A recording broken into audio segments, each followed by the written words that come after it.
Every year, on the holiday of Purim, Jews dress in silly costumes, eat triangular pastries, and listen to an ancient story about attempted genocide. It comes from the book of Esther. The tale begins with a dissolute Persian king.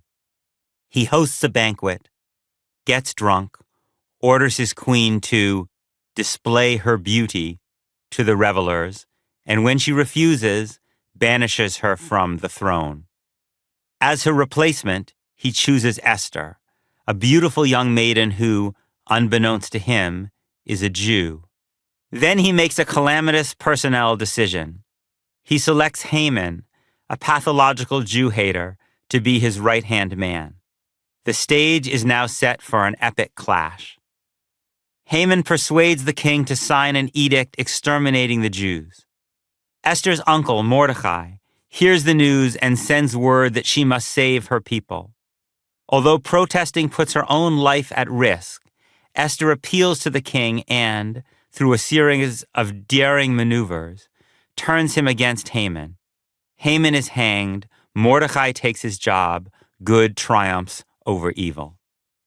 When we tell the story of Purim today, many of us stop there. But that's not quite right. The book of Esther doesn't end with Haman's death. It continues because although Haman is gone, his edict to kill the Jews remains. The king can't reverse it. What he can do is empower Mordecai and his kinsmen to take matters into their own hands, which they do. The Jews struck at their enemies with the sword, proclaims the book of Esther. Slaying and destroying, they wreaked their will upon their enemies. On the 13th day of the month of Adar, the Jews kill 75,000 people. They make the 14th a day of feasting and merrymaking.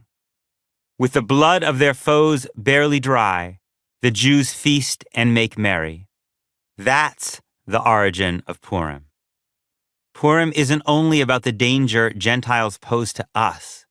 It's also about the danger we pose to them. For most of our history, when Jews had little capacity to impose our will via the sword, the conclusion of the book of Esther was a harmless and even understandable fantasy. Who can blame a tormented people for dreaming of a world turned upside down? But the ending reads differently when Jews wield life and death power over millions of Palestinians who lack even a passport. Today, these blood-soaked verses should unsettle us. When we recite them aloud in synagogue, we should employ the anguished, sorrowful tune in which we chant the Book of Lamentations, which depicts the destruction of our ancient temples. Instead, most of us ignore the violence that concludes the Esther scroll. Some contemporary Jews justify it as self-defense. On the far right, some revel in it. But they're the exception. More often, we look away. We focus on what they tried to do to us. There's a joke that every Jewish holiday has the same plot. They tried to kill us, we survived, let's eat. That's how many Jews narrate not only Purim, but many of our other best-loved holidays.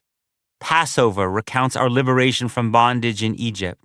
Hanukkah celebrates the Maccabees who freed us from persecution by the Syrian Greek emperor Antiochus.